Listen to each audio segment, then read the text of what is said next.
रोडे यांच्या निवासस्थानी रोडेकर यांच्या निवासस्थानी त्यागाचं हवन कार्य संपन्न झालं आणि त्या हवन कार्य संपन्न झाल्यानंतर एका परमेश्वरी कार्याची चर्चा बैठक आयोजित केलेली आहे। या चर्चा बैठकीमध्ये स्वयं भगवान बाबा हनुमानजी उपस्थित आहे, त्यांना माझा प्रणाम। महान देवी बाबा जमदेवजी उपस्थित आहे, त्यांना माझा प्रणाम। वाराणसी आई उपस्थित आहे, त्यांना माझा प्रणाम। आजच्या चर्चा बैठकीचे अध्यक्ष श्री चौधरी साहेब त्यांना माझा नमस्कार। तसेच या ठिकाणी प्रमुख पाहुणे तथा सर्व सेवक बंधू भगिनी या सर्वांना माझा आजच्या चर्चा बैठकीचे विषय 4 तत्व 3 शब्द 5 नियम आणि शोधांना येणारे अनुभव या विषयावर ही चर्चा बैठक सुरू आहे। आयोजकांनी मला अनुभवपर मार्गदर्शन असं म्हटलेलं आहे।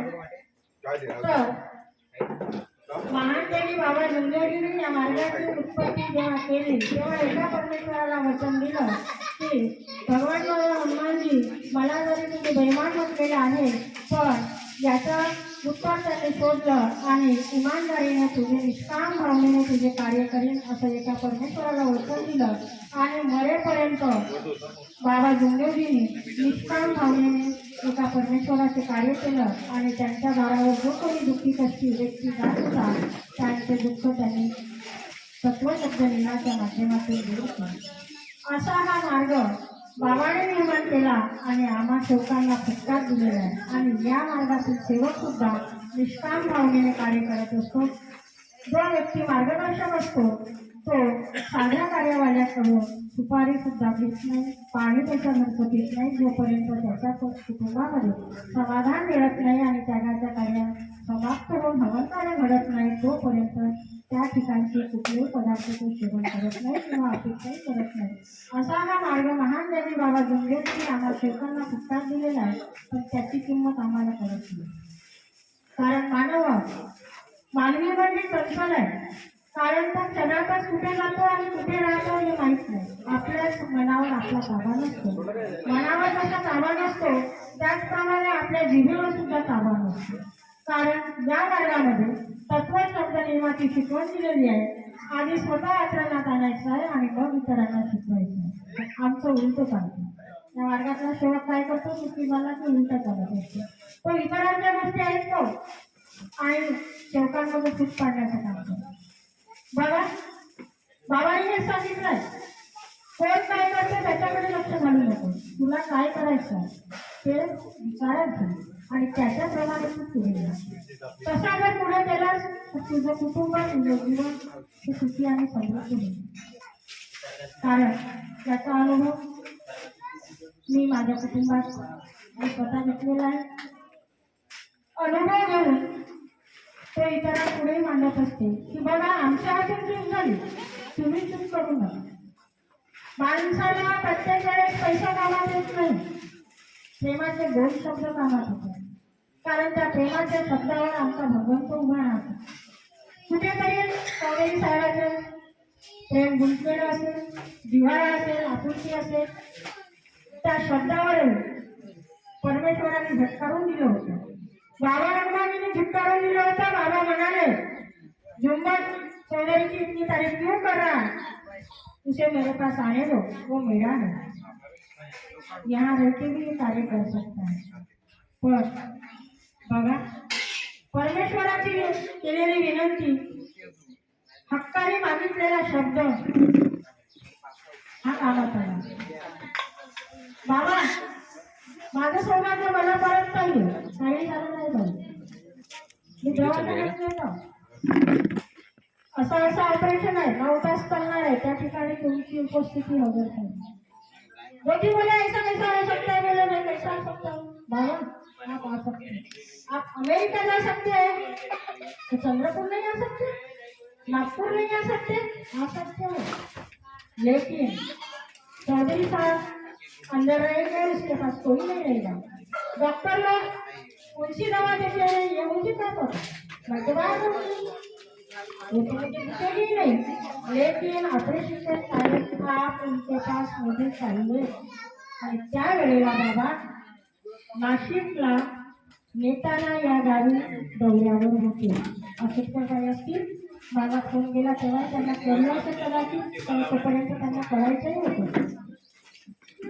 बाबांनी केव्हा सांगितलं, जेव्हा ऑपरेशन झालं, ऑपरेशन झाल्याच्या नंतर बाबा तिकडे गेले तेव्हा तिथे लोकांना माहीत झालं की चौधरी साहेबांचा आज ऑपरेशन झाला. तोपर्यंत कोणालाही माहीत नव्हतं. तिथे सेवक म्हणायचे की बाबा बैठकीला आले नाही, बाबा कुठे गेले असं, अजूनपर्यंत बाबा आले नाही. आणि बाबा कुठे होते, नागपूरला एलॅक्सिस दवाखान्यात 9 तास माझ्या पतीजवळ येते. आता बघा, एवढी मोठी कृपा प्रत्येकाने संपादन केलेली आहे. आणि अडचणीच्या वेळेला जेव्हा ती माझ्या सोबत येते तेव्हा मी त्याच्यावर अंधविश्वास कसा करणार का? आत्मबोलाच्या माध्यमातून ती व्यक्ती आत्मारूपी तिथे हजर राहतो. आणि जेव्हा मी फोन करते तेव्हा ते बाबा म्हणतात की ज्योति मैं अभी नागपुर से आया हूँ, अभीच आया हूँ बाबा, कुछ बात मत कर, चौधरी का ऑपरेशन सक्सेस हो गया, उसको कुछ नहीं होगा. आणि तेव्हा डोळ्याचे आसव हे नाहीसे झाले. मी आणि माझा मुलगा आणि दोघेच जण दवाखान्यात होते. इतर कोणालाही ती माहिती दिलेली नव्हती. पण असा हा परमेश्वर दयाळू. पण दया कशावर दाखवली त्यांनी? आपल्या कार्यावर दाखवली. बाबाने विनंती केली की बाबा चौधरी को एक चान्स दे दो. चूक काय होती? कारण त्यांनी स्वतःसाठी चूक केली नव्हती. त्यांच्या मनात जे विचार आले होते दुसऱ्यांसाठी ते बोलून दाखवले होते की बाबा ऐसा हो नहीं सकता. समाज है, गांव है, सेवक लोग है, क्या बोलेंगे, तो ऐसा नहीं हो सकता बाबा. मेहमानने सोबत ते बोलले आणि त्याचा परिणाम कुठे झाला? कुठे झाला? चौधरीच्या तोंडावर झाला. हे चौधरी तू जास्त बोलतोस ना, पुढे पुढे करतोस ना. कारण बाबाच्या सोबत राहणारे मंडळाचे सचिव, उपाध्यक्ष 24 तास 12 महिने ते सोबत राहतात आणि ते मेहमानी सोबत बोलू शकत नाही. आणि चौधरी साहेब म्हणतो मैं बात करूंगा, मैं बात करूंगा. आणि त्या बात करण्याचा परिणाम आज काय झाला? सगळं घरी आहे, धन आहे, दौलत आहे, पैसा आहे, खा प्याला वस्तू आहे, पण तोंडात जात नाही. हो कसं करणार? काय खाणार? नाही खाऊ शकत. वरणभात खाणं म्हणजे जेवण नाही आहे. त्यांचं जे खाणं होतं ते बंद झालं. त्यांच्या आवडीच्या ज्या वस्तू ते खात होते ते नाही खाऊ शकत ना. म्हणजे परमेश्वर धडा शिकवतो आणि त्या जोपर्यंत आपण प्रत्यक्ष अनुभव घेत नाही. आम्ही नेहमी म्हणतो की दारूवाल्याच्या संगतीने जाऊ नये, चिपाटी खाऊ नये, खबरा खाऊ नये. सेवक काय सांगतो? असं होते का कधी? मग स्वतः अनुभव घेऊन बघा ना. आणि मग इतरांना सांगा की बाबाने मी चूक केली, तुम्ही नका करू. त्या रस्त्याने गेला तर काटेनुसार बरं रस्ता सोडून जा. जेव्हा माझ्यावर संकट होतं तेव्हा माझ्या मायाचं नाही, सासरचं नाही, कोणीच नाही आला. आणि आज माझ्या ओढाचे 2 पैसे आहेत, 2 वस्तू माझ्या घरात झाल्या तर माझे सगळे लोक जवळ येतात. आणि मग मी कुठे जातो? त्यांच्या मायात अटकतो. नाही तर माझा अमुका भाऊ आहे तो इतक्या लांबून आला तर मग त्याला मी पाणी पण नको देऊ का? एकदम त्याला विचारू का तू दारू पिऊन आहेस का म्हणून? त्याचा अपमान नाही होईल का? आणि जेव्हा तू मरणाच्या खात्यावर पडला होता तेव्हा तोच नातेवाईक धरून जात होता ना. तू आला का तुझ्याजवळ विचारायला का बाई तू कशी आहेस, कुठे अडचणीत आहेस का, कुठे जायचं आहे का, विचारलं का? मग मी आता तो विचार कशाला करू? आज मला काय पाहिजे? मला मी आणि माझं कुटुंब पाहिजे. मी जर दुरुस्त झाली तर माझ्या कुटुंबातले लोक दुरुस्त होतील. मी जर सत्यमर्यादा प्रेमाने माझ्या कुटुंबात वागली तर माझी सून माझ्याशी भांडेल का? विचारले भांडतो.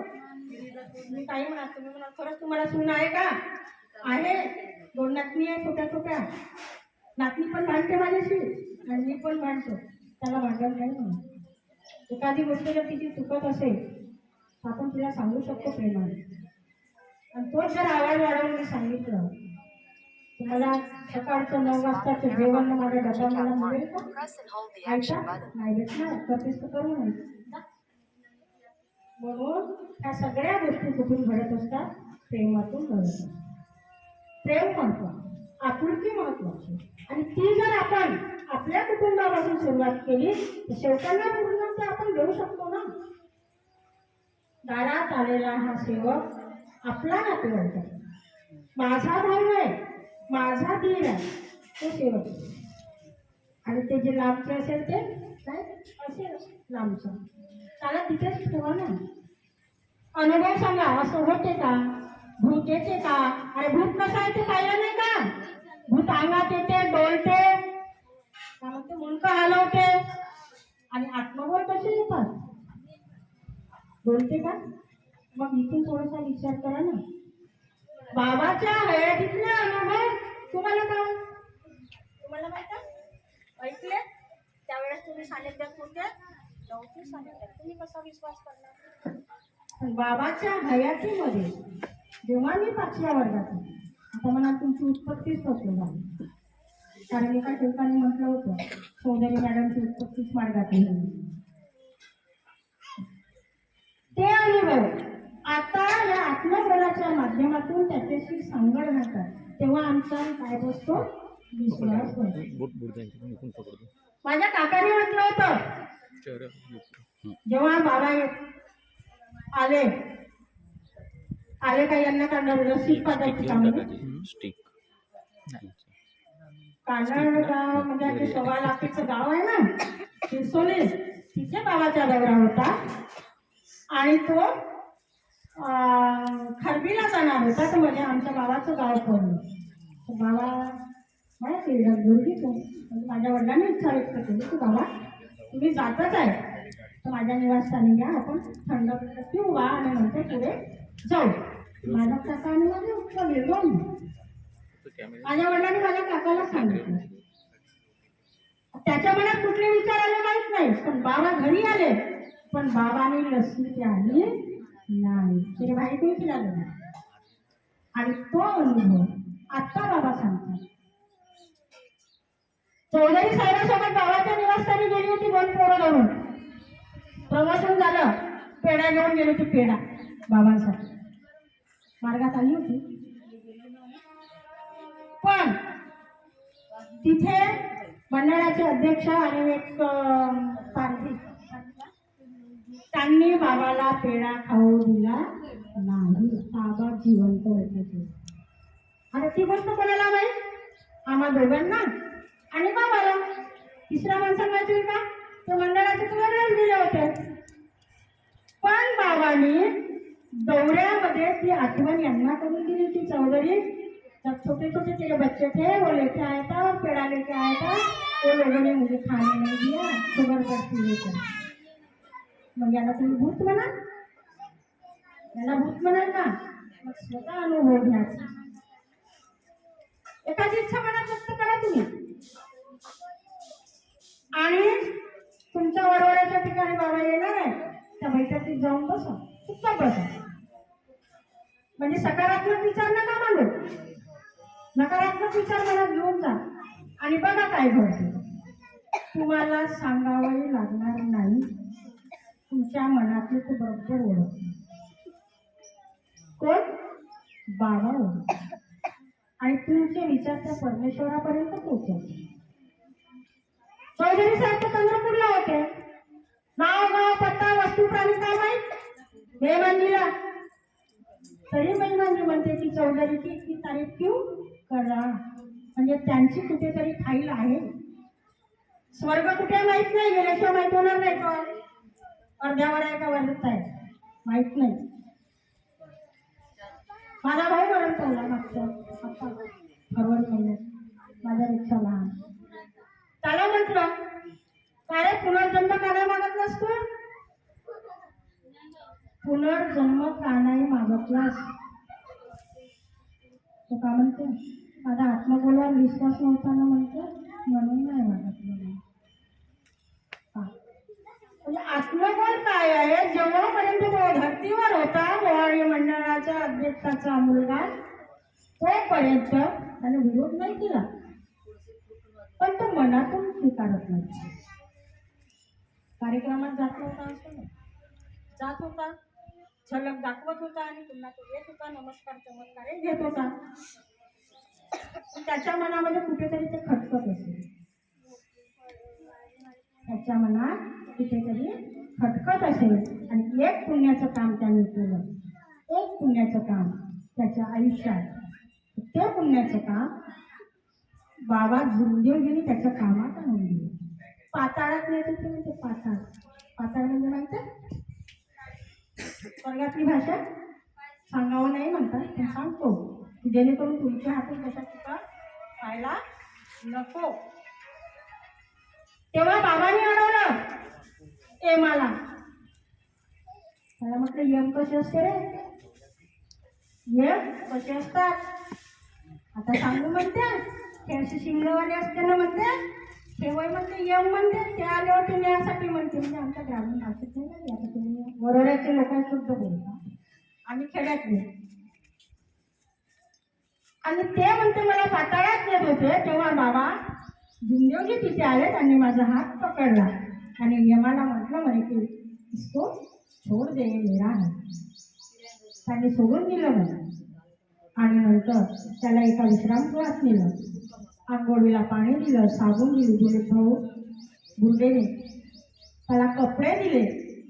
आणि मग तो म्हणाला म्हणतो की बाबा मी काहीच जेवण नाही आले, मी उपाशीच आहे, मला भूक लागली. ह्या स्वर्गातल्या गोष्टी मला माहीत नाही. दत्ताताईच्या माध्यमातून जे मला कळलं ते मी तुमच्यापर्यंत पोहोचवतो. असेच सत्कर्म तुम्ही करा तुमच्या जीवनामध्ये, जेणेकरून वाराणसी आई तुमच्या मदतीला धावून येईल. कोणाच्या चुगल्या करू नका. कोण काय करते त्याला खड्ड्यात जाऊन द्या. सेवक असेल नामसेवक असेल कुठले नसेल, मला काय करायचं, सत्य मर्यादा प्रमाणे वागायचं. तो कसा वागतो काय नाही मला नको सांगू, तुझं तू पाहिजे तेवढं बोलायचं, पुढं जायचं आपला रस्ता. आणि बाबांनी त्याची शिफारस केली. आणि आज तो त्यांच्या म्हणजे आमचे जे मास्तर आहेत, तुम्ही गुरुजी म्हणता, आम्ही मास्तरच म्हणतो, तर आमचे मास्तर दिलीप भाऊ आणि कैलास आणि जे उपाध्यक्ष साहेब आहेत सवाला केजी, त्यांचे काका म्हणजे मानलेले वडील, हे मिळून तिथे काम करत आहेत. तर हे कुठून माहित होते स्वर्ग काय आहे नरक काय आहे. आपण काय पाहायला गेलो का, आणि जेव्हा पाहायला जाऊ तेव्हा एकमेकीला भेटणार नाही. तुम्ही कोणत्या नगरीत जाता, मी कुठं जातो हे मला कुठं माहित आहे. माझे कर्म मला तिथे येतील, माझे कर्म मला येतील. म्हणून माझे विचार कसे पाहिजे, चांगले पाहिजे. एखाद्याचं भलं होत असेल तर होऊ द्या ना त्याला, आपण कशाला अडचणी मांडायचं. माझ्या नशिबात असेल तर मलाही मिळेल, तुमच्या नशिबात ते प्रयत्न करतात मेहनत करतात त्यांना मिळालं. असो बराच वेळ झाला, मी बोलतच चालली. दुपारचं जेवण पचलं, तुमचं पचलं आता जेवण तयारच असो. तर ही महान कृपा आमच्या साहेबाच्या, त्यांच्या पुण्याईमुळे, त्यांच्या सत्कर्मामुळे, त्यांच्याच कामात आहे.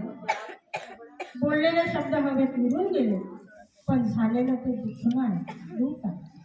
ते नेहमी करता त्यांना आठवण देतात की बाबा रे आतापर्यंत चुकला होता, आता चुकून नको. जीवन मिळालेलं आहे, आनंदाने त्याचा उपयोग हो. हे आपण आपल्या जीवनात आपल्या कुटुंबात आनंदाने राहा. मी पण राहील. मी करतो थोडासा करतो कधी कधी, काय कुटुंब म्हणतात.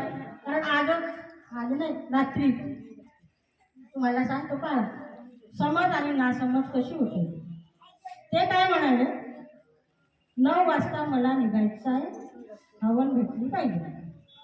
मी काय म्हणते की साहेब तुम्ही गाडी घेऊन चालले का, हो म्हणते. म्हटलं 9:30ला निघलं तर नाही होत का, नाही म्हणते. मी म्हणलं मी 9:30ला तुमच्याबरोबर, म्हणजे 9 वाजता मी तुमच्याबरोबर येते, बसस्टँडवर मला सोडा, मी बसने भद्रावतीला जातो. म्हणजे 10पर्यंत मी भद्रावतीला पोहोचते, कारण मला लाईट बिल भरायचं आहे ऑफिसमध्ये जाऊन. 9 वाजतापासून जर मी तुमच्या बरोबर आली तर अर्धा तास कुठे घालू, माझे कोणीच ओळखीचे नाही तिथे की तिथे मला उभं राहायला जागा मिळेल. तेव्हा ते म्हणायला लागले मी काही गाडी घेत नाही म्हणते, मी बसली जातो, तू माझ्यासोबत येऊ नको. मी म्हणतो मी तुमच्यासोबत येत नाही. मग पुन्हा ठीक आहे म्हणते आपण 9:15ला निघू. मोनूच्या गाडीत गेलं तर आपण अर्धा तासात पोहोचतो आणि माझ्यासोबत आलं तर मला 1.5 तास लागतो आणि त्या वेळेपर्यंत तुला मी भद्रावतीला पोहोचवतो. त्याच्यातच मी घरला असता आणि तो फुगवून बसली असती तर पुढची चालना कोणत्या दिशेनं कोणाकडे नेलं असतं कळलं असतं का ना दिशा आलो असतं. माझ्या मनी ज्यांनी काही नव्हतं की या ठिकाणी मी पोचेल, अजिबात नाही. पण अडचण म्हणाला की तिथे चर्चा बैठक सुरू आहे आणि शेवटचंच मार्गदर्शन आहे बा, तिकडे चालता का? म्हटलं चाललं बाबा, तिथे माझी हजेरी लागेल. एक सही आपली कशाला सोडून येईल, कारण तिच्याही गुंडा होतात. तिथं गेल्यावर बाबांनी मला विचारलं तर मग ती सही कामात येईल का नाही. म्हटलं चला. यांनी हातात माईक दिलं आणि बराच वेळ झाला मी बोलत आहे आणि तुम्ही शांतपणे ऐकून घेत्या. धन्यवाद. बोलत असताना या ठिकाणी जेवढं सांगितलं त्याच्यात कधी कधी भावना दुखावल्या जातात. तर चौधरी साहेबांची माफी मागते. या चर्चा बैठकीत उपस्थित भगवान बाबा हनुमानजी महान त्यांनी बाबा जुंगेजी वाराणसी उपस्थित आहे, त्यांना सुद्धा मी माफी मागते. या चर्चा बैठकीत सर्व सेवक बंधू भगिनी सुद्धा उपस्थित आहे, त्यांना सुद्धा माफी मागते आणि तत्वशब्द निर्माण सांगण्याचा लहानसा सल्ला देते आणि इथेच माझे 2 शब्द संपवते. सर्वांनी आपण आता नमस्कार आपण काय करू, जय घोष करू. भगवान